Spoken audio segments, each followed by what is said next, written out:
Good afternoon, everybody. It's getting late on a Friday, and I wanted to get this awesome sneak peek out for you.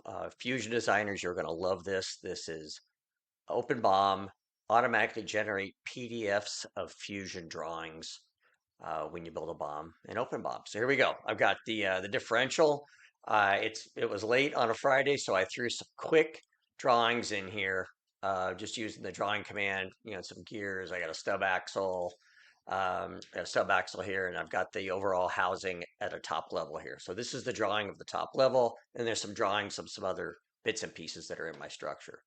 So here's what I did. I went into the new setting that will be coming out next week in OpenBOM, which is send drawings, and I enabled that, and that's it. And I've got all my drawings are in my Fusion cloud storage that relate to this. And when I crank out the bill of materials, I will get a BOM that has a new column called Link to Fusion Drawing.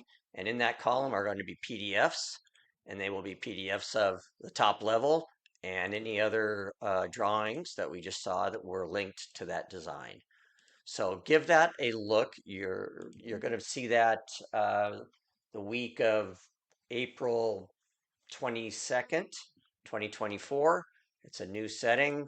Send drawings, and you'll get PDFs of your drawings in Fusion. Enjoy. And of course, I'd love to hear from you at support@openbom.com. Have a good weekend.